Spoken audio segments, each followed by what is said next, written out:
पता नहीं तुम सुनोगी भी या नहीं। शायद फ़ौरन डिलीट कर दो या शायद फॉरवर्ड देखकर ही मुस्कुरा के रख दो। लेकिन खैर, ये जो कुछ दिल में है ये अब चैट में टाइप नहीं हो रहा। अल्फाज फिसल रहे हैं हाथ से, इसीलिए वॉइस नोट। एक अजीब सा दिन था आज। अजीब नहीं बल्कि बेजान सा, जैसे किसी ने दिन के अंदर से मायने निकाल दिए हों। सब कुछ वैसा ही था, घड़ी, दीवार, पंखा, बस तुम नहीं थी। तुम्हारा ऑनलाइन ना आना, तुम्हारा डीपी बदल देना और वो आखिरी मैसेज, आओ हम ये सब ख़त्म कर देते हैं, दिमाग में ऐसे घूम रहा है जैसे घड़ी की सुई रुक गई हो। मैं आज भी तुम्हारी चैट ऊपर लाने के लिए बार बार व्हाट्सएप खोलता हूँ, फिर खुद ही बंद कर देता हूँ, फिर खोल लेता हूँ, जैसे कोई पागल जो जानता है कि दरवाजे के पीछे कोई नहीं फिर भी बार बार दस्तक देता है। यार, ये सब इतना अचानक कैसे हो सकता है?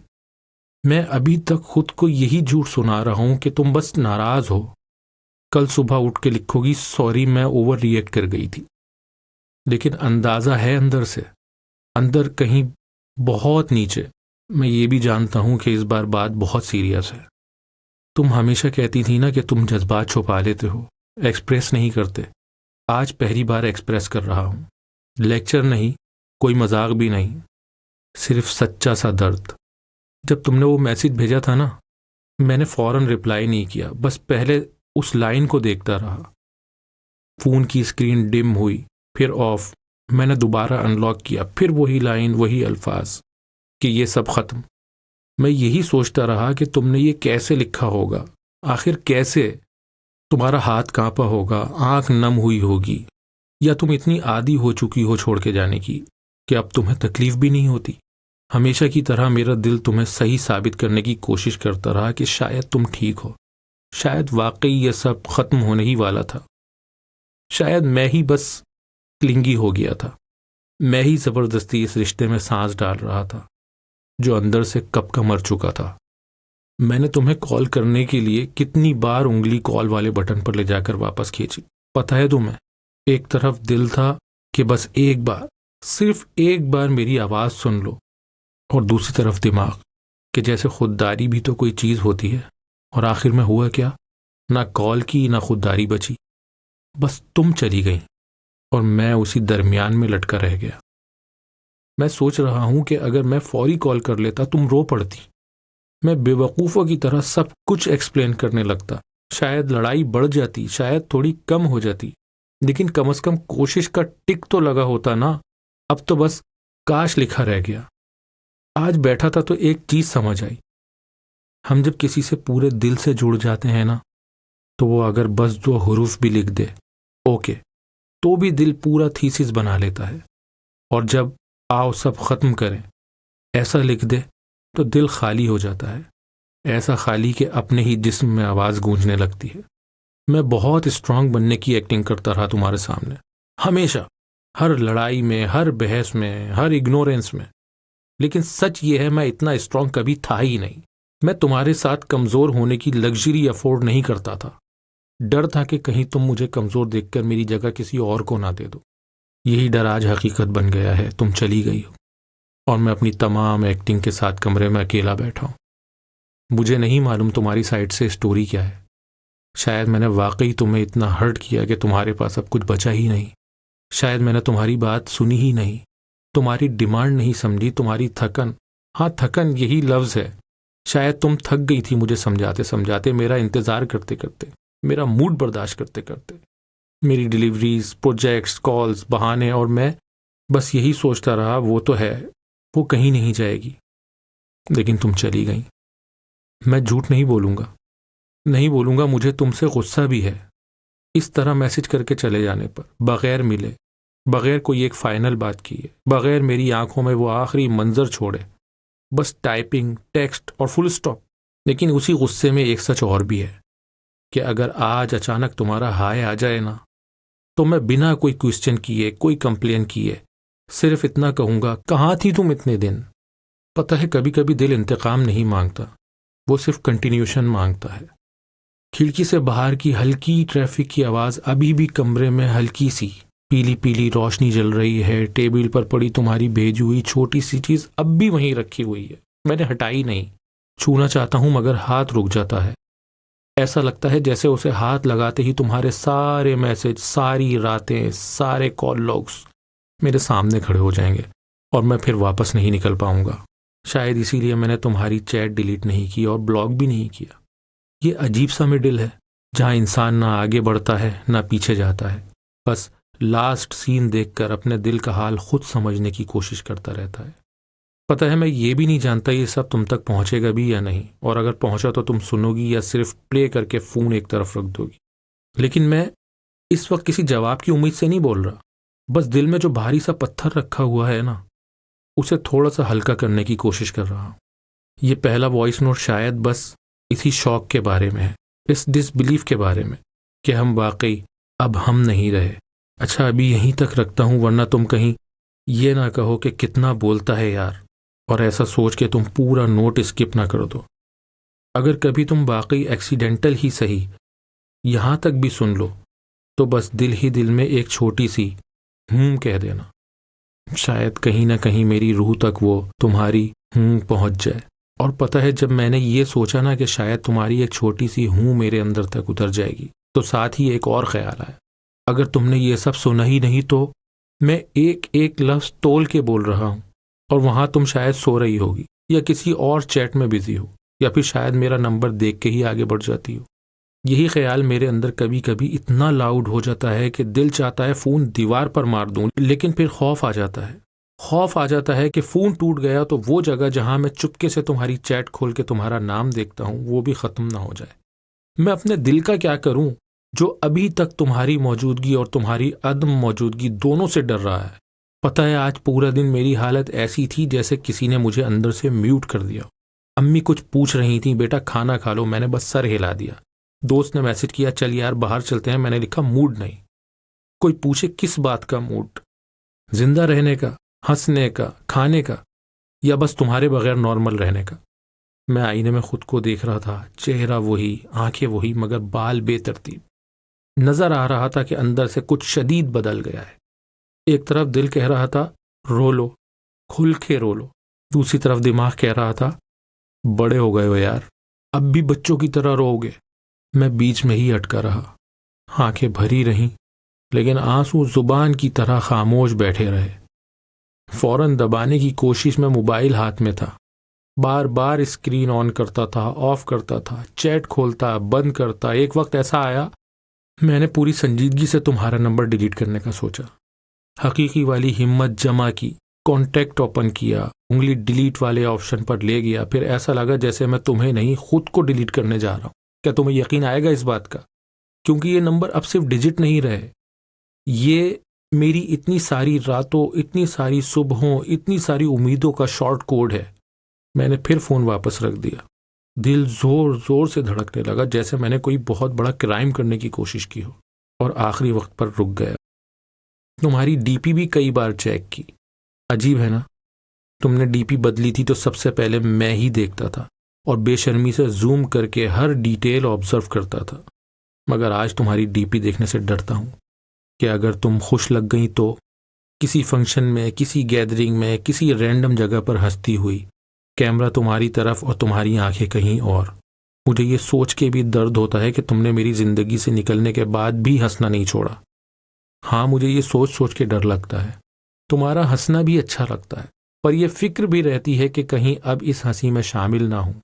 और अगर तुम उदास लगी, फीकी सी मुस्कुराहट, आंखों के नीचे हल्के या थकावट, तो तुम्हारा गिल्ट धक्का देगा कि देख ये सब शायद तुम्हारी वजह से है। जीतूं तो भी हार, हारता हूं तो भी हार। या खुदा ये कैसा इम्तिहान है। आज एक जगह जाके मेरी सांस वाकई बंद होने लगी थी। मैं किचन में पानी लेने गया, फ्रिज खोला और उस पर लगी वो छोटी सी चमकती हुई मैग्नेट देखी जो तुमने एक दिन जस्ट मजाक में मुझे दिखाई थी, और मैंने कहा था ये मुझे दे दो, मैं अपने फ्रिज पर लगाऊंगा। अब हर बार पानी लेते हुए तुम याद आओगी। तुमने हंसते हुए कहा था तो रोज याद आना इतना अच्छा नहीं होता। मैंने उस वक्त सुना नहीं था। आज देर से तुम्हारी वो बात पूरे मीनिंग्स के साथ समझ आ रही है। रोज याद आना वाकई बहुत हैवी हो जाता है, खासकर जब जबकि कोई वापस रिप्लाई ना आए। मैंने वो मैग्नेट हटाने के लिए हाथ बढ़ाया, फिर रुक गया। मैं नहीं हटा पाया, मैं उसको देख नहीं पाया, इग्नोर भी नहीं कर पाया। ये सब चीज़ें ऑब्जेक्ट कम ट्रिगर ज़्यादा लगती हैं। तुम्हें याद है मैं कहता था कि अगर कभी लड़ाई हो जाए तो प्रॉमिस बगैर सुने ना सोना। आज मैं खुद उसी प्रॉमिस के सामने झूठा साबित हो रहा हूँ। हाँ, लड़ाई नहीं, खात्मा है, लेकिन दर्द तो उसी का है ना। नींद आंखों के गिर्द चक्कर लगा रही है, लेकिन अंदर का शोर सोने नहीं दे रहा। मैं तकिए में मुंह छुपा के कई बार खुद से कह चुका हूं, बस कल से नॉर्मल हो जाना, बस कल से काम पर फोकस करना। पता है ये कल कभी नहीं आ रहा। कल जब आज बनता है तो वही दर्द, वही चैट, वही आखिरी मैसेज फिर सामने आके खड़ा हो जाता है। तुम्हें पता है कोई सी भी बात होती, चाहे अच्छी बुरी, चाहे बेवकूफ़ाना, मेरे जहन में पहला थॉट यही आता कि सबसे पहले मैं ये तुम्हें बताऊंगा। आज वही रिफ्लेक्स मेरी सबसे बड़ी सज़ा बन गया। कुछ फ़नी हुआ तो फ़ौरन ख्याल आया ये तुम्हें शेयर करूंगा। फिर याद आया कि तुम तो सुनने के लिए अवेलेबल ही नहीं हो। मैंने हाथ से सर दबाया और खुद से कहा, स्टॉप, प्लीज़ स्टॉप। जैसे दिमाग के अंदर किसी गरारी को ज़बरदस्ती रोकने की कोशिश कर रहा हूँ। तुम कभी कभी कहती थी कि तुम बहुत ड्रामा करते हो, और मैं हंसी में ये बात टाल दिया करता था। लेकिन आज अगर तुम ये सब सुन लो ना तो शायद कहो ये सब ड्रामा नहीं, वाकई दर्द है, वाकई पेन है। मैं कोई शायर नहीं, ना मुझे गहरे अल्फाज अच्छे से आते हैं। मैं बस सादा सा इंसान हूँ जो प्यार भी बहुत सादा और इंटेंस तरीके से करता है।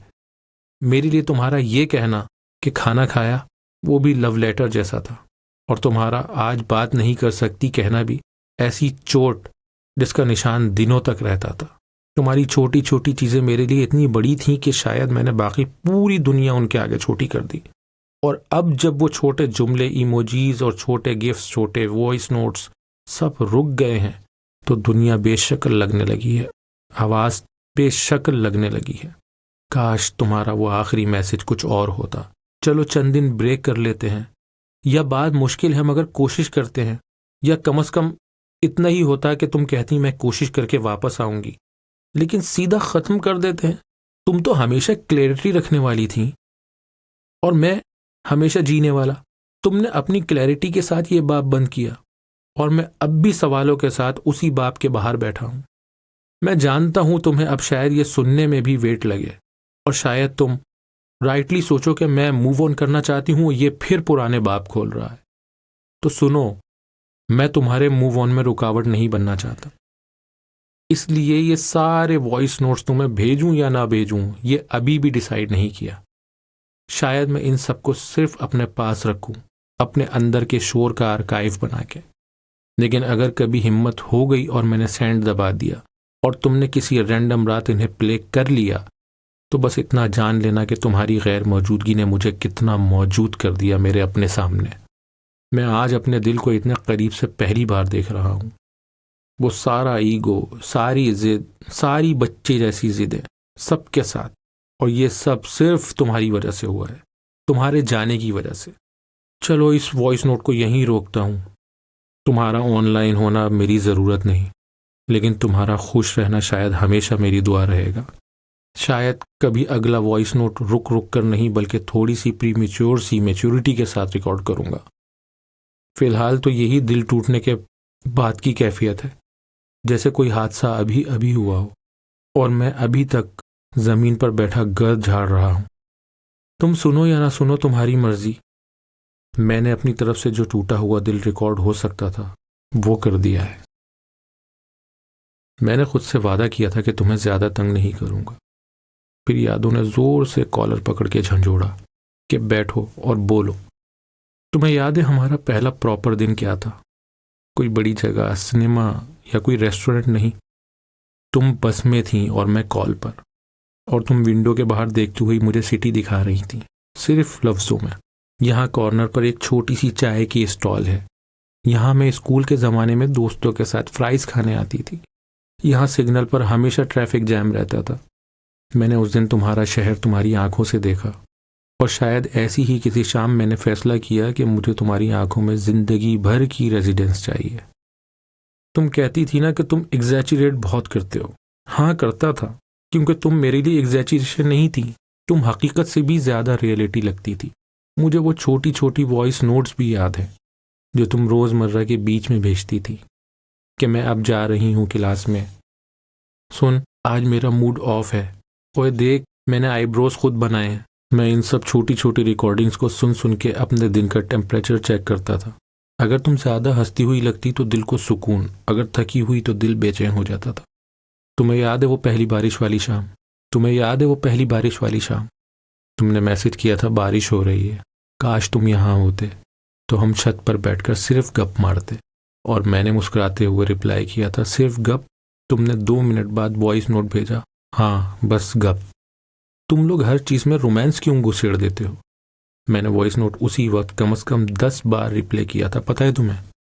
तुम्हारी थोड़ी सी फेक नाराज़गी और आखिर में हल्की सी हंसी। यार वो हंसी क्या बताऊं। आज जब बारिश होती है ना तो सबसे पहले माइंड में कॉफ़ी या किताबें नहीं आती, सिर्फ एक खाली सा जुमला आता है, काश तुम यहाँ होते।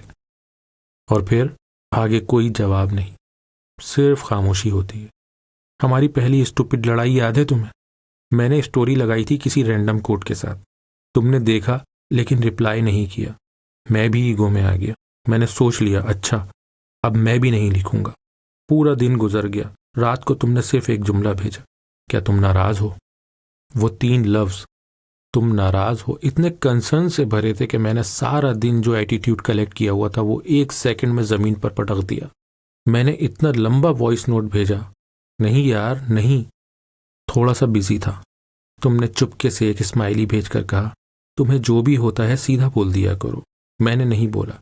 मैं हमेशा ट्विस्ट करके, जोक बनाकर या छुपा कर बात करता रहा।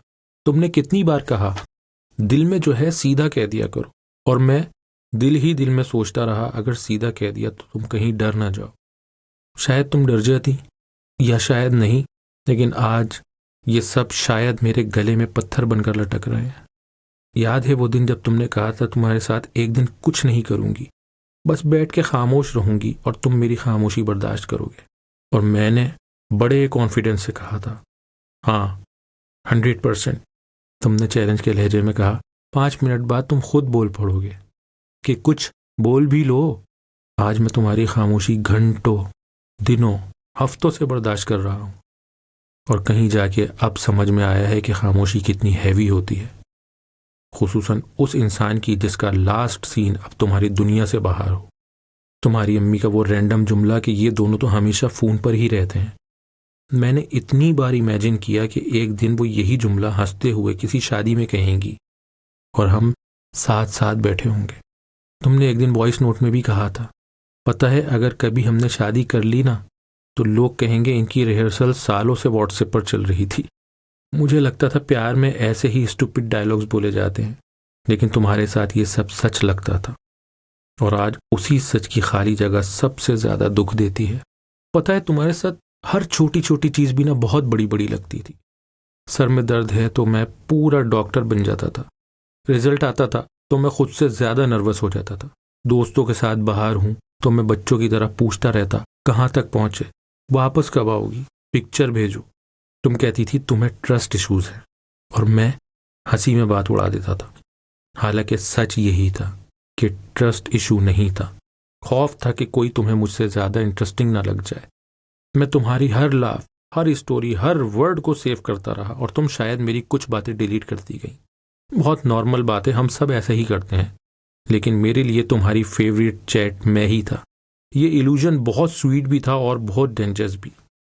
आज जब मैं पीछे देखता हूँ तो लगता है हमारी कहानी किसी लॉन्ग प्लेलिस्ट जैसी थी, जिसमें हैप्पी सॉन्ग्स भी थे, सैड भी, रैंडम भी, और कुछ बिल्कुल ही बेमतलब। वो मीम वॉर्स, वो फिल्टर वाली पिक्चर्स, वो सेल्फीज भी जो तुम हमेशा कहती थी कि ये किसी को मत भेजना, मैंने कभी नहीं भेजी। तुम्हारा सीक्रेट सीक्रेट ही रहा।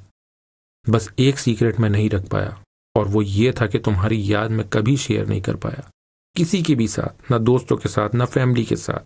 सबके सामने नॉर्मल रहने की एक्टिंग करता रहा, और अंदर से तुम्हारी हर छोटी सी चीज़ को बहुत बड़ी फिल्म बना के रोज़ रीप्ले करता रहा। अगर कहीं कभी कोई पैरेलल यूनिवर्स हो जहाँ 2 लोग एक ही कहानी अलग अंदाज में जीते हों, तो वहाँ शायद हम आज भी बात कर रहे हों। नॉर्मल सी चैट, स्टिकर, वॉइस नोट, तुम्हारी हंसी, मेरा ड्रामा, यहाँ इस यूनिवर्स में सिर्फ मैं हूँ। ये वॉइस नोट्स हैं और एक चैट जिसके लास्ट मैसेज में ख़त्म लिखा है, खैर, मैं यादों के आखिरी कोने तक जाऊंगा तो तुम बोर हो जाओगी, हालांकि तुम शायद ये सुन ही ना रही हो। अगले वॉइस नोट में मैं खुद को थोड़ा सा सरेआम कट करूंगा, यानी अपनी गलतियों, अपने डर, अपने ईगो, अपने गेम, सबका एतराफ़। हाँ, और सुनो, मुझे वो दिन भी याद है जब तुमने बिल्कुल रैंडम से एक वॉइस नोट भेजा था। आज ना बहुत दिल चाह रहा है कि बस सारा दिन किसी के साथ फजूल बातें करूं। मैं उस वक्त किसी मीटिंग में था, फ़ोन साइलेंट पर। जब बाहर आया तो तुम्हारा वॉइस नोट सुना। वो जो आखिरी जुमला था ना, किसी के साथ फजूल बातें करूं, मैंने उसको अपने नाम पर लीज समझ लिया। फौरन रिप्लाई किया कि मैं अवेलेबल हूं, फजूल बातों का लाइफ टाइम पैकेज हूं।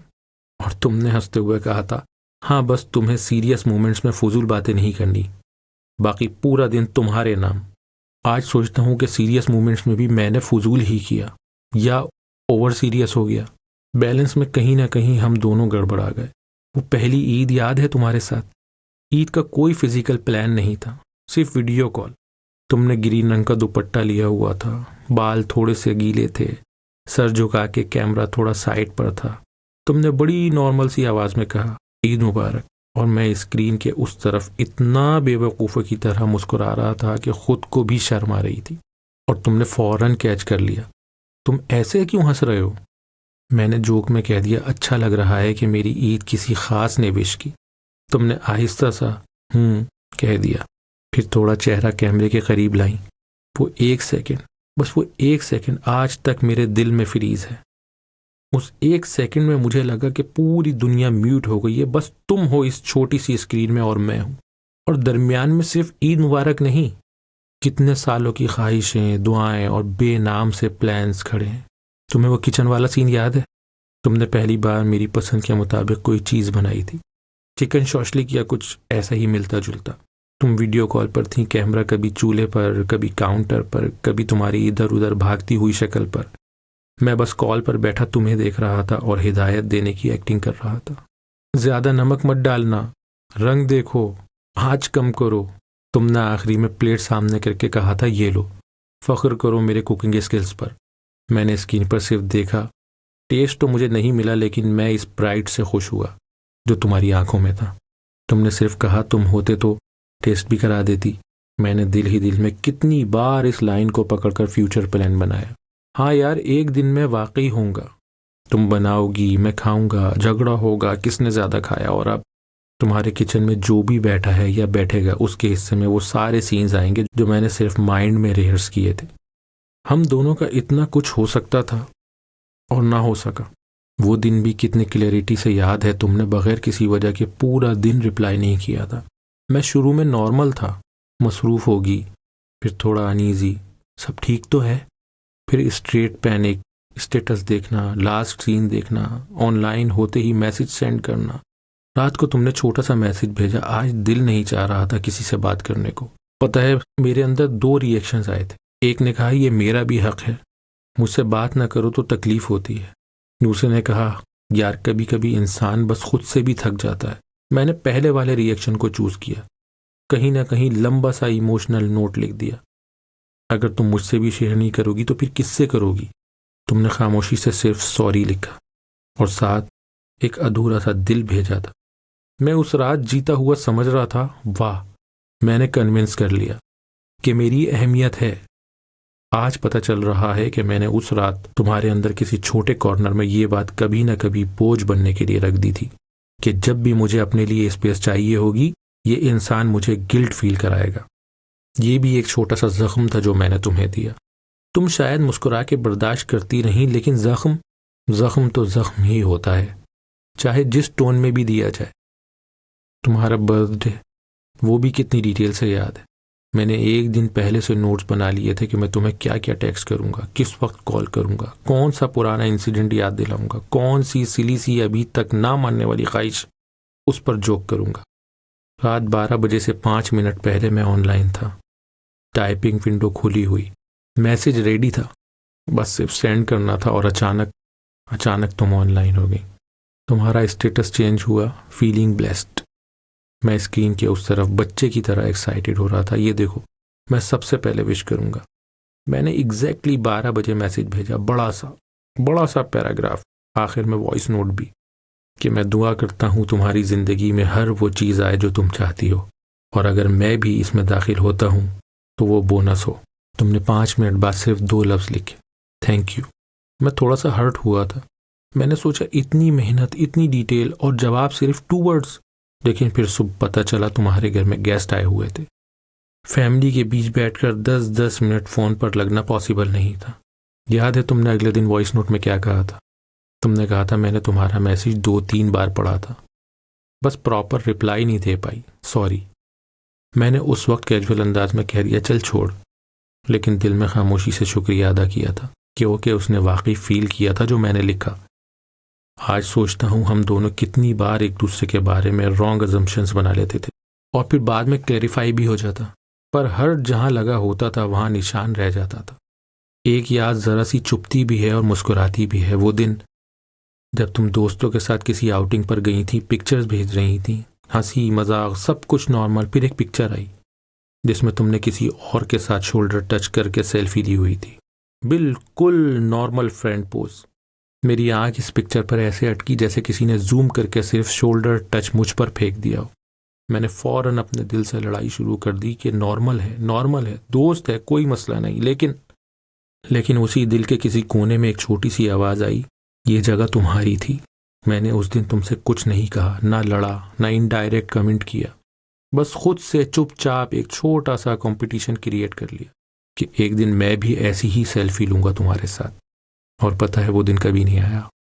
तुम्हें अंदाज़ा भी नहीं था कि तुम्हारी कितनी रैंडम चीज़ें मेरे लिए कितनी ख़ास थी और कितनी रैंडम चीज़ों से मुझे चोट लगती थी। ये तुम्हारा कसूर नहीं था, ये मेरा नर्म मिजाज या सेंसिटिव होना भी नहीं, ये बस वो स्टेज था जहाँ मैं तुम्हें दिल की आखिरी रो में बिठा चुका था, सबसे करीब वाली। और जब स्टेज पर रोशनी किसी और पर पड़ती थी तो मुझे अंधेरा लगने लगता था। एक और मेमोरी, वो रात जब तुम बहुत तबीयत ख़राब होने के बावजूद क्लास के प्रोजेक्ट के लिए जा रही थी। तुमने वॉइस नोट भेजा, सर भारी है, तबीयत डाउन है, लेकिन जाना पड़ेगा, मार्क्स का मसला है। मैंने डॉक्टर मूड ऑन कर लिया, मत जाओ, छुट्टी कर लो, बॉडी संभालो, वगैरह वगैरह। तुमने आहिस्ता से कहा अगर मैं हर प्रॉब्लम पर छुट्टी कर लूँ ना तो ज़िंदगी मुझे पास नहीं करेगी। मैं तुम्हारे इस जवाब से साइलेंट हो गया क्योंकि किसी लेवल पर तुम मुझसे ज़्यादा मैच्योर थी। मैंने तुम्हें पूरा दिन माइंड में फॉलो किया कि कब गई होगी, कब वापस आ रही होगी, कब बस में होगी। और पता है जब तुमने रात को सिर्फ घर पहुंच गई लिखा ना, मैंने ऐसा सुकून का सांस लिया जैसे मेरे किसी टेस्ट के पूरे नंबर आ गए हों। तुम कहती थी तुम मुझे ज़्यादा प्रोटेक्ट करने की कोशिश करते हो और मैं हंसते हुए कहता हाँ, तुम फ्रेजाइल हो।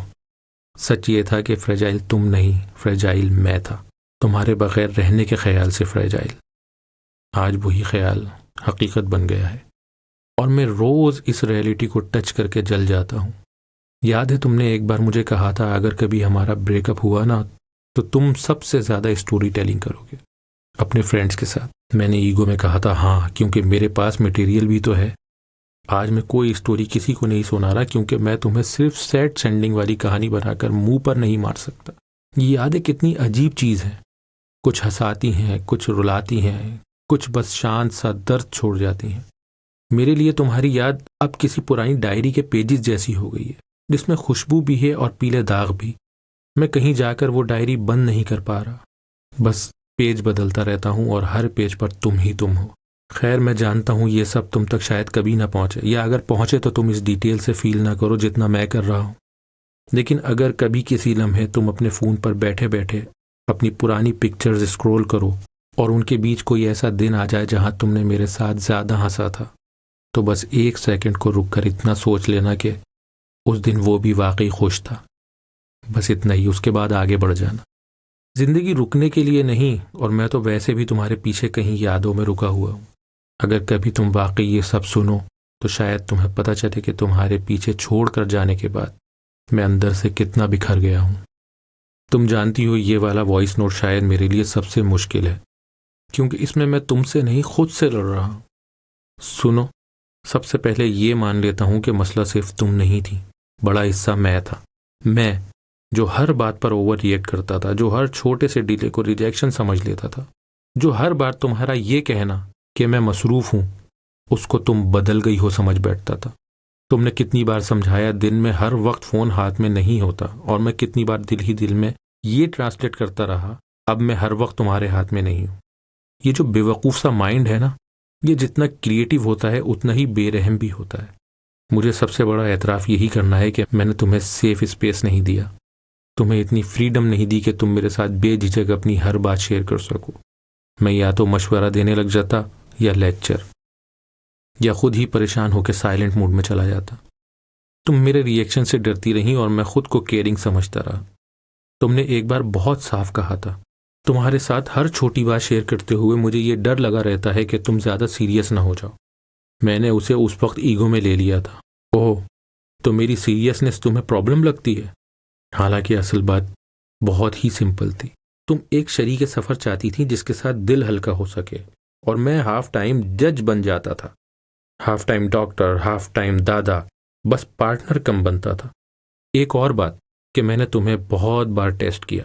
तुम्हें पता भी नहीं मैं जानबूझकर मैसेज का रिप्लाई लेट करता, ऑनलाइन होते हुए भी टाइपिंग के बाद डिलीट कर देता, ये देखने के लिए तुम कितनी देर में पूछती हो कि मैं कहाँ हूँ।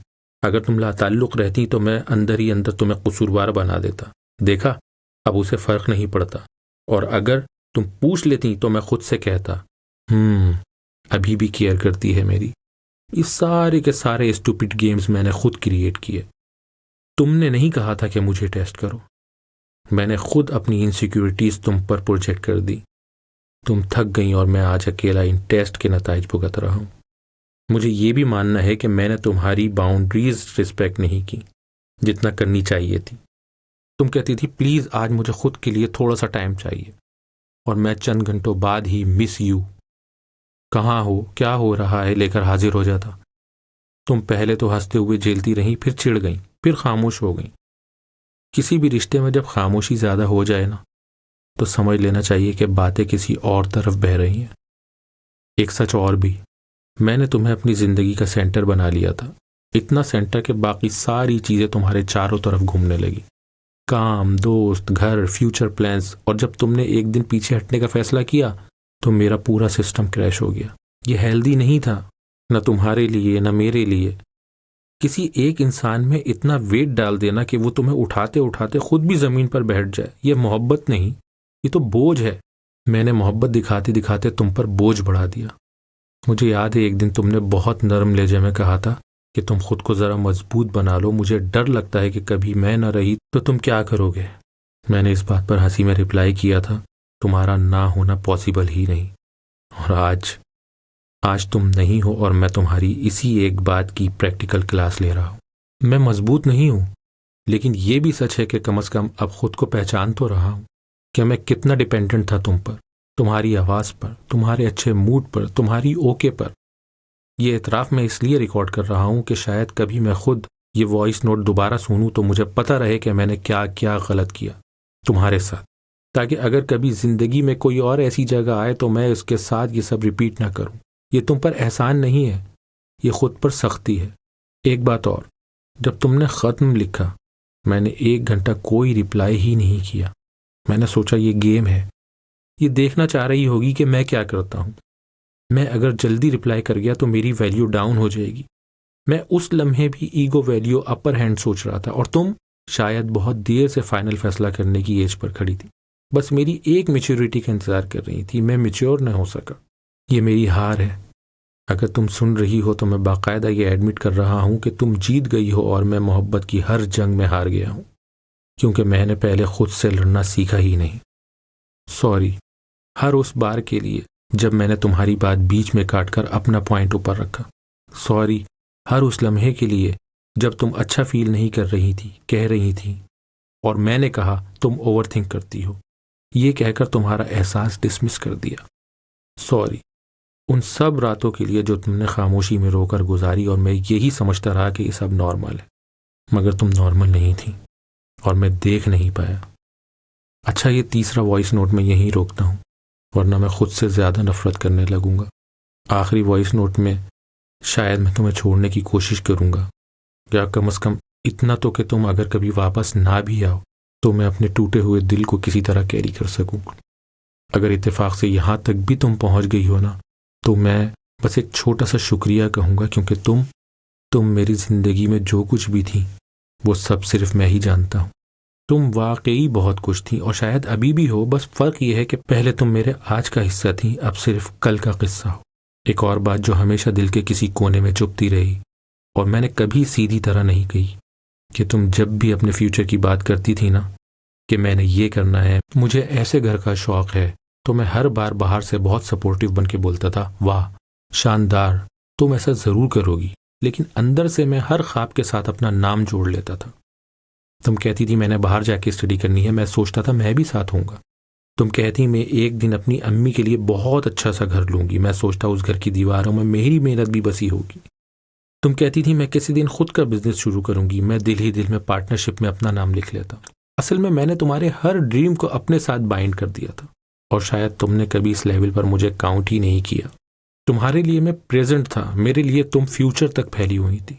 ये फ़र्क हम दोनों ने कभी डिस्कस ही नहीं किया। हमने हमेशा छोटी छोटी बातों पर लड़ाई की। रिप्लाई क्यों देर से आया, स्टेटस में ये सॉन्ग क्यों है, तुम इतने दोस्तों के साथ क्यों गई थी। लेकिन असली बहस हमने कभी शुरू ही नहीं की कि हम एक दूसरे को आने वाले दिनों में कहाँ देखते हैं, कितनी देर के लिए और किस कैपेसिटी में। मैं तुम्हें अपनी कहानी की परमानेंट कास्ट समझ बैठा और शायद तुमने मुझे सिर्फ कुछ एपिसोड्स तक गेस्ट अपीयरेंस रखा हुआ था। किसी का कसूर नहीं, बस जाविये मुख्तलिफ थे। मैं तुमसे एक और सख्त सा एतराफ़ करना चाहता हूँ। तुम जब अपने किसी मेल फ्रेंड का नाम लेकर कैजुअल बात करती थी ना, कि वो बड़ा अच्छा दोस्त है, वो बहुत सपोर्ट करता है, वो बड़ा समझदार है, तो मैं बाहर से कूल बन जाता। हाँ यार गुड, लेकिन अंदर से मेरे दिल के अंदर एक बच्चा अपना बैग उठा के दरवाजे के पीछे जाकर बैठ जाता था, जो नाराज़ हो, मुंह फुलाया हुआ हो। मुझे एक खौफ खाया जाता था कि कहीं तुम्हें इसमें वो सब नज़र ना आ जाए जो तुम मुझ में नहीं देख पाती। फिर मैं तुमसे मज़ीद करीब हो जाता और तुम मज़ीद दूर। ये मेरी इनसिक्योरिटी थी जिसका बोझ तुम उठाती रही। तुमने बहुत दफ़ा भरपूर यकीन दिलाया कि मेरी नज़र किसी और पर नहीं, तुम बेकार सोच रहे हो, तुम मेरे लिए स्पेशल हो। मैं चंद दिन तसल्ली से सांस लेता, फिर कोई नई बात, कोई नई स्टोरी, कोई रैंडम कमेंट मुझे वापस उसी खौफ में धकेल देता। तुम पर बेजा शक भी नहीं था, लेकिन मुझे खुद पर यकीन नहीं था कि मैं तुम्हारे लिए काफ़ी हूँ। एक कन्फेशन और करना था। कई बार जब तुम्हारा मूड अच्छा ना होता था तो मैं जानबूझकर ड्रामा करता था बीमार होने का, जैसे कि सर हैवी है, दिल अजीब सा है, मुझे लगता है मैं ठीक नहीं हूँ, ताकि तुम्हारा सारा फोकस वापस मुझ पर आ जाए और तुम अपनी परेशानी छोड़ के मेरी फिक्र करने लगो। ये कितना सेल्फिश पैटर्न था ना, अब समझ रहा हूँ। तुम खुद भी कई बार लिख चुकी थी, तुम हर बात अपनी तरफ खींच लेते हो और मैं उसे फ़नी समझकर हंस देता था, हालांकि वो किसी जोक के बजाय तुम्हारा बहुत गहरा ऑब्जर्वेशन था। कभी कभी लड़ाई के बाद मैं जानबूझकर स्टेटस पर गमगीन सा सॉन्ग लगा देता था, या कोई ऐसी लाइन जो इनडायरेक्टली तुम्हें हिट करे। मोहब्बत में ये सब हमारे कल्चर के नॉर्मल गेम्स हैं, हम करते रहते हैं, लेकिन सच ये है कि हर ऐसे सॉन्ग के पीछे एक निगोड़ा सा ईगो था जो चाहता था कि तुम पहले आके पूछो तुमने ये क्यों लगाया है। मैं इंतज़ार करता था, अगर तुम पूछ लेती तो दिल कहता हाँ इसे अब भी परवाह है, अगर ना पूछती तो मैं खुद अंदर से जलजला महसूस करता, मगर बाहर से डबल स्टेटस लगा देता, कोई भी किसी का नहीं, आखिर में सब अकेले हैं। अब पीछे देखता हूं तो लगता है मैं तुम्हें नहीं खुद को कन्विंस कर रहा था, अगर वो ना भी रहे तो भी मैं जिंदा रहूंगा। और आयरनी ये है कि जब तुम वाकई नहीं रही तो जिंदा तो हूं, लेकिन किसी ज़ॉम्बी की तरह चल रहा हूं, महसूस कम कर रहा हूं। मुझे खुद से एक और बात माननी है, मैंने बहुत कम बार तुम्हारे लिए सच में सेलिब्रेट किया। तुमने कोई अच्छी चीज़ अचीव की तो मैं 2 मिनट खुश हुआ, फिर फौरन अपनी कंपैरिजन शुरू। यार मैं पीछे रह गया हूँ, मैंने अपनी लाइफ में क्या किया है। तुम्हारी कामयाबी मेरे लिए मोटिवेशन बन सकती थी, मैंने उसे खुद के खिलाफ एविडेंस बना लिया। तुम हर बार मुझे अपलिफ्ट करने की कोशिश करती रही कि तुम इतने बुरे नहीं, तुम में बहुत पोटेंशियल है, तुम बस अपने आप को कम समझते हो। और मैं हर कॉम्प्लीमेंट को किसी टेम्पररी प्लास्टर की तरह लगा के खुद ही खोल देता था। ये तुम्हारी थकन का एक और सोर्स था जिसे मैंने कभी सीरियस नहीं लिया। एक और बात जो शायद सबसे ज़्यादा कन्फेशन वाली है, जब तुम पहले पहल दूर होना शुरू हुई ना, रिप्लाई स्लो हो गए, कॉल्स कम हो गई, एनर्जी कम हो गई, तो मैंने अपनी कंफर्ट के लिए खुद को 2 बड़े झूठ सुनाए। पता है वो 2 झूठ क्या थे? पहला झूठ कि वो बिजी है, उसका हक है। दूसरा झूठ, वो भी मेरी तरह जिद्दी है, आखिर में वापस आ जाएगी। मैंने तुम्हें इतनी बार वापस आते देखा था, छोटी छोटी नाराज़गियों के बाद, कि मेरे माइंड ने एक पैटर्न बना लिया कि वो कभी पूरी तरह नहीं जाएगी। और तुम इस बार हकीकतन चली गई। मेरे पास कोई बैकअप प्लान नहीं था, कोई एग्जिट स्ट्रेटेजी नहीं, कोई इमोशनल सेविंग भी नहीं। मैं तो पूरा का पूरा तुम पर इन्वेस्टेड था। ये मेरी फुलिशनेस थी, तुम्हारा क्राइम नहीं। कभी कभी मैं सोचता हूँ अगर इस सारी जर्नी में एक दफ़ा, सिर्फ एक दफ़ा किसी प्रोफेशनल से बात कर लेता, किसी दोस्त से सच में शेयर कर लेता कि मैं कितना इनसिक्योर, कितना डिपेंडेंट, कितना कंफ्यूज्ड हूँ, तो शायद मैं तुम पर इतना बोझ ना डालता। आखिर तुम मेरी महबूबा थी, मेरी पार्टनर हो सकती थी, मेरी कंपेनियन। लेकिन मैंने तुम्हें अपना थेरेपिस्ट भी बना दिया, और अपना पंचिंग बैग भी, और अपनी डायरी भी। और कोई भी एक बंदा इतना सारा रोल सही तरह कैसे निभा सकता है? मैं खुद पर और तुम पर ना चाहने के बावजूद भी जुल्म कर बैठा। तुम कहती थी तुम्हें अपने आप को थोड़ा सा हील करना चाहिए। मैं कहता था जब तुम हो तो तुम ही काफ़ी हो। कितनी डेंजरस लाइन थी ना, तुम ही काफ़ी हो। कोई इंसान किसी दूसरे इंसान के लिए कभी काफ़ी नहीं हो सकता, सिर्फ अल्लाह काफ़ी होता है, बाकी सब ज़रूरत। एक और छोटा सा कन्फेशन, कई बार मैंने तुम्हें सिर्फ इसलिए इग्नोर किया कि मैं खुद से नाराज़ था। तुम्हारा कोई कसूर ही नहीं होता था। मैं किसी और बात पर फ्रस्ट्रेटेड होता था, काम, घर, पैसे, खुद से डिसअपॉइंटमेंट, और फ्रस्ट्रेशन का निकास मेरे माइंड ने सबसे ईजी जगह पर किया। और फ्रस्ट्रेशन निकाली तो तुम पर। तुम मैसेज भेजती थी और मैं सिर्फ इसलिए रिप्लाई नहीं करता था कि मैं अभी किसी से बात करने के मूड में नहीं होता था। मुझे ये कहने के बजाय कि यार मैं खुद से अपसेट हूँ, ज़रा बर्दाश्त कर लो, मैं तुम्हें उसी कमरे से बाहर निकाल देता था जहाँ मैं खुद के साथ बंद होकर बैठ जाता। अगर कोई हम दोनों के बीच उस वक्त कैमरा लगा देता तो सीन कुछ यूं होता, मैं खामोश बैठा हुआ, फ़ोन हाथ में, तुम्हारा मैसेज स्क्रीन पर, और मैं खुद से नाराज़। तुम घर के किसी कोने में फ़ोन हाथ में मेरा लास्ट सीन देख रही हो और ख़ुद से कंफ्यूज्ड। मैंने क्या गलत कहा है? तुम अपने आप को फॉल्टी समझती रही, जबकि एक्चुअल फॉल्ट मेरे अंदर की स्ट्रॉन्ग था। ये इंसाफ नहीं था, न तुम्हारे साथ न खुद मेरे साथ। मैं इस वॉइस नोट में खुद को बचाने नहीं बल्कि बेनकाब करने आया हूँ। अब जब मैं ये सब कह चुका हूँ तो एक अजीब सी खाली सी फीलिंग आ रही है, जैसे सारी ज़िंदगी जिस चीज़ को छुपा कर रखा था वो अचानक दिन के उजाले में ले आया हूँ। तुम अगर कभी ये सब सुनो तो शायद सोचो ये बातें पहले क्यों नहीं की। मैं भी यही पूछ रहा हूँ खुद से, मैंने ये सब उस वक्त क्यों नहीं कहा जब हम दोनों अभी साथ थे? शायद हम बेहतर हैंडल कर लेते, शायद पहले ही पता चल जाता कि हम एक दूसरे के लिए राइट हैं या नहीं, या शायद उसी वक्त ख़त्म हो जाते और हम इतने डीप ना जाते। लेकिन ज़िंदगी शायद में नहीं चलती, वो हो चुका है में चलती है, और ये हो चुका है कि हम अब साथ नहीं हैं। इस वॉइस नोट को बस इस एक्नॉलेजमेंट के साथ ख़त्म करना चाहता हूँ कि अगर कभी कोई तुमसे पूछे कि उसने कभी अपनी गलती मानी थी तो तुम दिल में चाहो कि हाँ, देर से सही पर मानी थी। और अगर कोई मुझे कल किसी दिन पूछे तुमने उसे सच में चाहा था, तो मैं बग़ैर सोचे समझे कहूँगा कि हाँ, इस हद तक कि मैंने उसके सामने अपनी सबसे बदसूरत सच्चाइयाँ भी मान ली। तुम मेरी ज़िंदगी में जो कुछ भी थी उसके लिए एक लफ्ज़ भी कम है और एक जुमला भी। बस इतना समझ लो कि अगर अल्लाह मुझे वापस वक्त दे तो मैं हर वो गलत मोड़ बदल दूंगा जहाँ मेरी आना तुम्हारी मोहब्बत के आगे आ गई थी। अगर इत्तेफाक से यहाँ तक भी तुम पहुँच गई हो ना, तो मैं बस एक छोटा सा शुक्रिया कहूँगा, क्योंकि तुम मेरी ज़िंदगी में जो कुछ भी थी ना, वो सब सिर्फ मैं जानता हूँ वाला सीन नहीं था। तुम वाकई बहुत कुछ थी, और मेरी गलतियों के बावजूद तुमने अपनी कैपेसिटी तक मुझे बर्दाश्त किया। अब बाकी जो जर्नी है वो मेरे और मेरे रब के दरमियान है कि मैं इस सब से क्या सीखता हूँ और आगे कैसा इंसान बनता हूँ। बाकी फसले जुदाई की बात आखिरी वॉइस नोट में बताऊँगा। ये शायद आखिरी वॉइस नोट है। हाँ, मैं जानता हूँ मैंने पहले भी कहा था बस ये आखिरी है, और फिर एक और भेज दिया। यही तो मसला है ना मेरे साथ, चीज़ों को ख़त्म करना आता ही नहीं। आज दिन में बहुत सोचा ये सब रिकॉर्ड करने का फ़ायदा क्या है आखिर। तुम तो शायद कभी सुनोगी नहीं, और अगर सुन भी लिया तो तुम्हारा फ़ैसला चेंज होगा क्या? शायद नहीं। फिर जवाब बड़ा सादा सा मिला, ये सब तुम्हारे लिए नहीं, मेरे लिए है। मेरा दिल मेरे ही साथ आर्ग्यूमेंट कर रहा था। ये वॉइस नोट्स इस आर्ग्यूमेंट के आखिरी पेजेस हैं। मैं तुम्हें अब ऑफिशियली आज़ाद कर रहा हूँ। हाँ, मुझे पता है तुम्हें मेरे आज़ाद करने की ज़रूरत नहीं, तुम तो खुद ही चली गई थी। तुमने किसी इजाज़त या किसी फॉर्मल क्लोजर का वेट नहीं किया। ये आज़ाद करना ज़्यादातर मेरे दिल के उस हिस्से के लिए है जो अभी तक तुम्हारे लास्ट सीन से जुड़ा हुआ है, जो अभी भी हर नोटिफिकेशन पर एक सेकंड को तुम्हारा ख्याल लाता है। मैं उस हिस्से से आज आहिस्ता आहिस्ता कह रहा हूँ, बस अब काफ़ी है, वापस आ जाओ। मैंने तुम्हारी चैट अब भी डिलीट नहीं की, शायद कभी ना करूं, लेकिन मैंने तुम्हारे नाम से जुड़ा वो फ्यूचर आज दफन कर दिया है।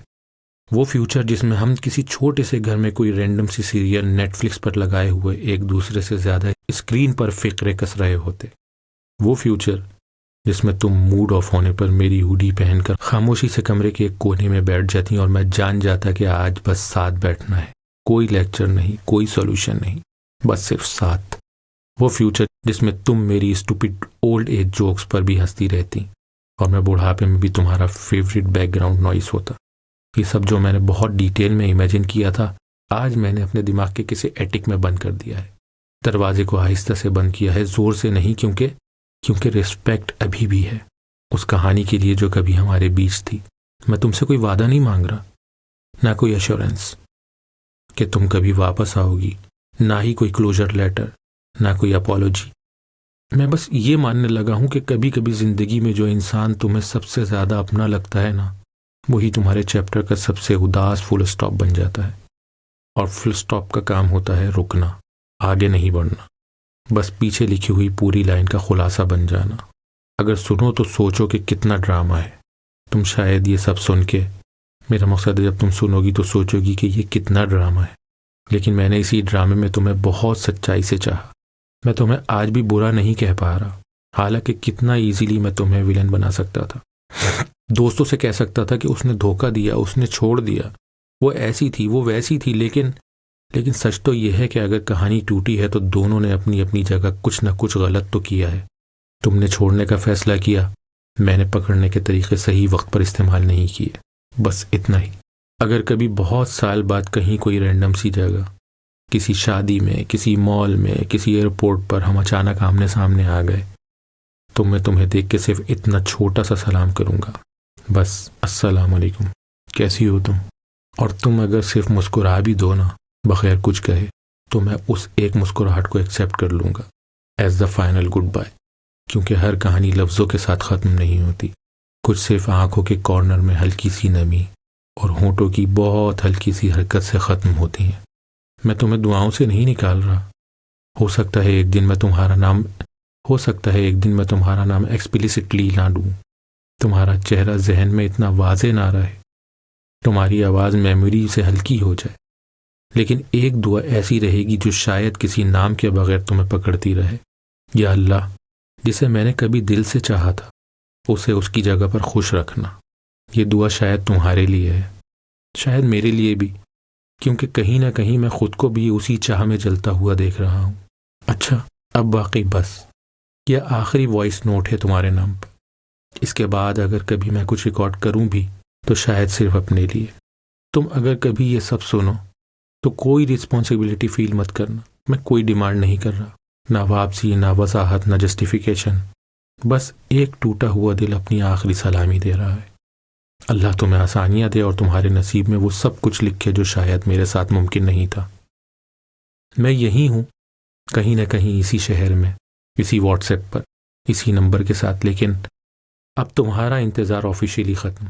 दिल गैर ऑफिशियल, लेकिन अब तुम्हारा इंतज़ार ऑफिशियली ख़त्म।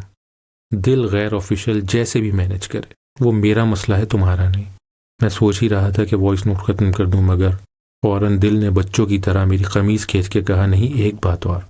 तो हाँ, ये शायद वाकई इसी आखिरी वॉइस नोट का वो वाला हिस्सा है जो अक्सर हम सेंड करने से पहले कट कर देते हैं, लेकिन आज मैं कुछ भी कट नहीं कर रहा।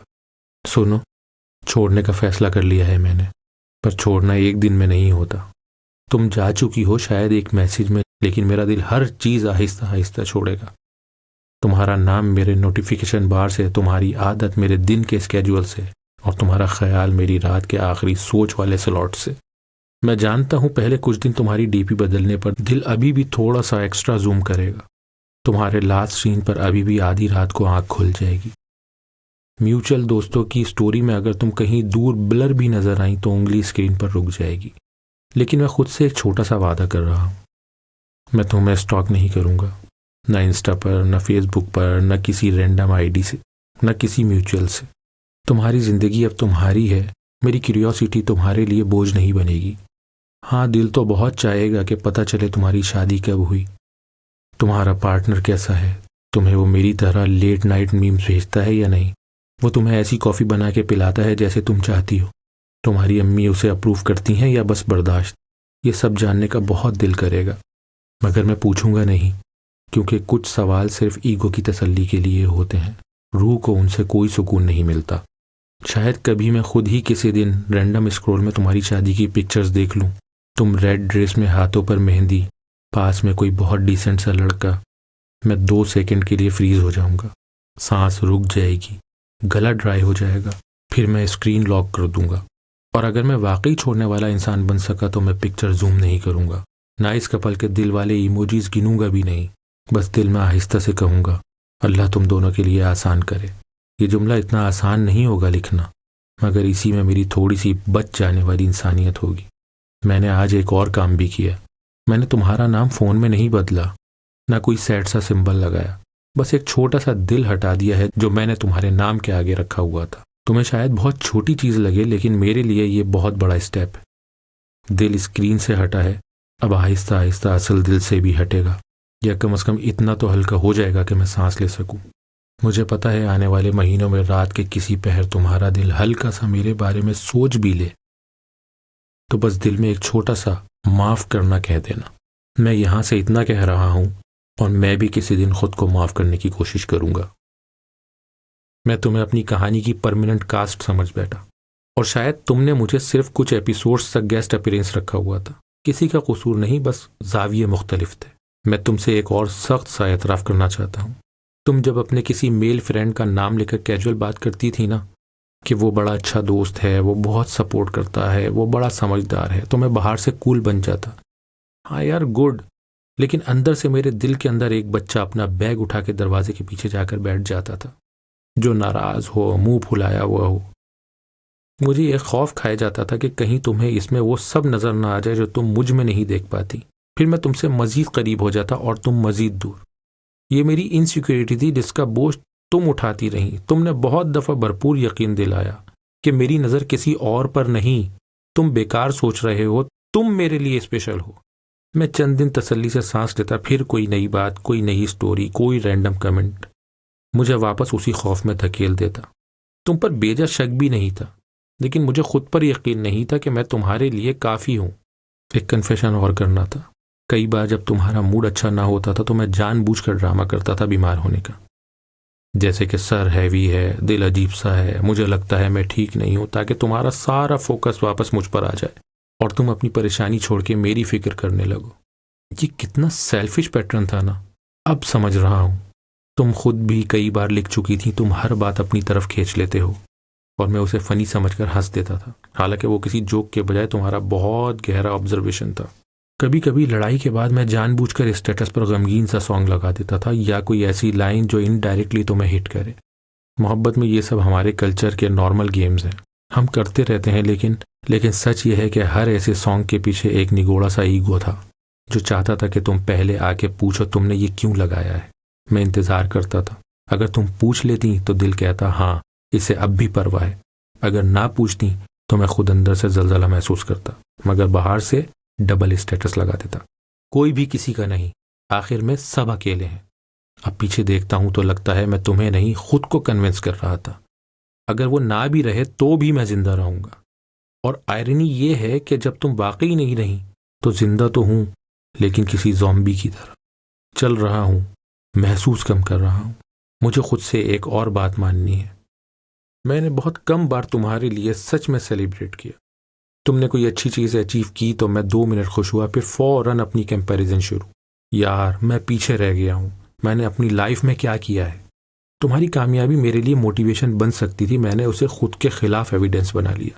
तुम हर बार मुझे अपलिफ्ट करने की कोशिश करती रही कि तुम इतने बुरे नहीं, तुम में बहुत पोटेंशियल है, तुम बस अपने आप को कम समझते हो। और मैं हर कॉम्प्लीमेंट को किसी टेम्पररी प्लास्टर की तरह लगा के खुद ही खोल देता था।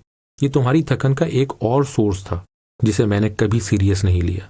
एक और बात जो शायद सबसे ज़्यादा कन्फेशन वाली है, जब तुम पहले पहल दूर होना शुरू हुई ना, रिप्लाई स्लो हो गए, कॉल्स कम हो गई, एनर्जी कम हो गई, तो मैंने अपनी कंफर्ट के लिए खुद को 2 बड़े झूठ सुनाए। पता है वो 2 झूठ क्या थे? पहला झूठ कि वो बिजी है, उसका हक है।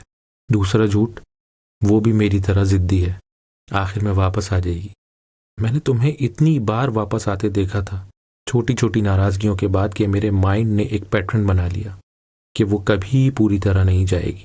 और तुम इस बार हकीकतन चली गई। मेरे पास कोई बैकअप प्लान नहीं था, कोई एग्जिट स्ट्रेटेजी नहीं, कोई इमोशनल सेविंग भी नहीं। मैं तो पूरा का पूरा तुम पर इन्वेस्टेड था। ये मेरी फुलिशनेस थी, तुम्हारा क्राइम नहीं। कभी कभी मैं सोचता हूँ, अगर इस सारी जर्नी में एक दफ़ा, सिर्फ एक दफ़ा किसी प्रोफेशनल से बात कर लेता, किसी दोस्त से सच में शेयर कर लेता कि मैं कितना इनसिक्योर, कितना डिपेंडेंट, कितना कंफ्यूज्ड हूँ, तो शायद मैं तुम पर इतना बोझ ना डालता। आखिर तुम मेरी महबूबा थी, मेरी पार्टनर हो सकती थी, मेरी कंपेनियन। लेकिन मैंने तुम्हें अपना थेरेपिस्ट भी बना दिया, और अपना पंचिंग बैग भी, और अपनी डायरी भी। और कोई भी एक बंदा इतना सारा रोल सही तरह कैसे निभा सकता है? मैं खुद पर और तुम पर ना चाहने के बावजूद भी जुल्म कर बैठा। तुम कहती थी तुम्हें अपने आप को थोड़ा सा हील करना चाहिए। मैं कहता था जब तुम हो तो तुम ही काफ़ी हो। कितनी डेंजरस लाइन थी ना, तुम ही काफ़ी हो। कोई इंसान किसी दूसरे इंसान के लिए कभी काफ़ी नहीं हो सकता, सिर्फ अल्लाह काफ़ी होता है, बाकी सब ज़रूरत। एक और छोटा सा कन्फेशन, कई बार मैंने तुम्हें सिर्फ इसलिए इग्नोर किया कि मैं खुद से नाराज़ था। तुम्हारा कोई कसूर ही नहीं होता था। मैं किसी और बात पर फ्रस्ट्रेटेड होता था, काम, घर, पैसे, खुद से डिसअपॉइंटमेंट और फ्रस्ट्रेशन का निकास मेरे माइंड ने सबसे ईजी जगह पर किया। और फ्रस्ट्रेशन निकाली तो तुम पर। तुम मैसेज भेजती थी और मैं सिर्फ इसलिए रिप्लाई नहीं करता था कि मैं अभी किसी से बात करने के मूड में नहीं होता था। मुझे ये कहने के बजाय कि यार मैं खुद से अपसेट हूँ, ज़रा बर्दाश्त कर लो, मैं तुम्हें उसी कमरे से बाहर निकाल देता था जहाँ मैं खुद के साथ बंद होकर बैठ जाता। अगर कोई हम दोनों के बीच उस वक्त कैमरा लगा देता तो सीन कुछ यूं होता, मैं खामोश बैठा हुआ, फ़ोन हाथ में, तुम्हारा मैसेज स्क्रीन पर, और मैं खुद से नाराज़। तुम घर के किसी कोने में फ़ोन हाथ में मेरा लास्ट सीन देख रही हो और ख़ुद से कंफ्यूज्ड। मैंने क्या गलत कहा है?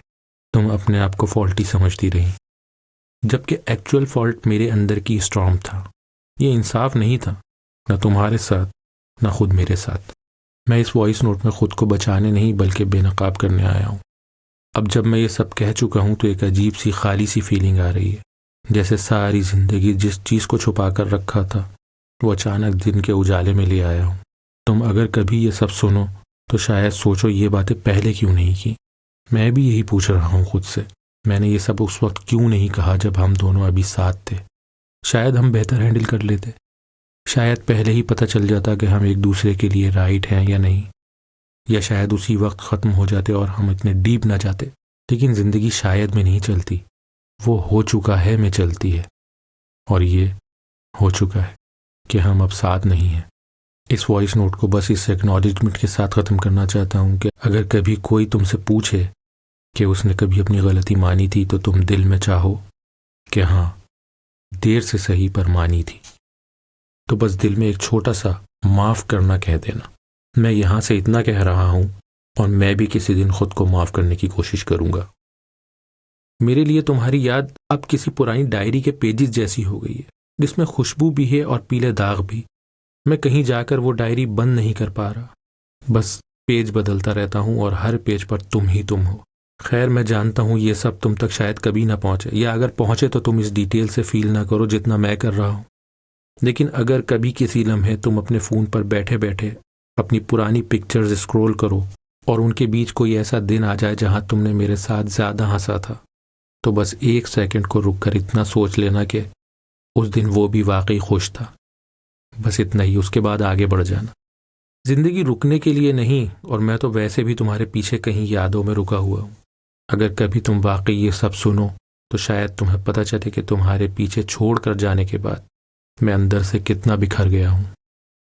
और अगर कोई मुझे कल किसी दिन पूछे तुमने उसे सच में चाहा था, तो मैं बग़ैर सोचे समझे कहूँगा कि हाँ, इस हद तक कि मैंने उसके सामने अपनी सबसे बदसूरत सच्चाइयाँ भी मान ली। तुम मेरी ज़िंदगी में जो कुछ भी थी उसके लिए एक लफ्ज़ भी कम है और एक जुमला भी। बस इतना समझ लो कि अगर अल्लाह मुझे वापस वक्त दे तो मैं हर वो गलत मोड़ बदल दूंगा जहाँ मेरी आना तुम्हारी मोहब्बत के आगे आ गई थी। अगर इत्तेफाक से यहाँ तक भी तुम पहुँच गई हो ना, तो मैं बस एक छोटा सा शुक्रिया कहूँगा, क्योंकि तुम मेरी ज़िंदगी में जो कुछ भी थी ना, वो सब सिर्फ मैं जानता हूँ वाला सीन नहीं था। तुम वाकई बहुत कुछ थी और मेरी गलतियों के बावजूद तुमने अपनी कैपेसिटी तक मुझे बर्दाश्त किया। अब बाकी जो जर्नी है वो मेरे और मेरे रब के दरमियान है कि मैं इस सब से क्या सीखता हूँ और आगे कैसा इंसान बनता हूँ।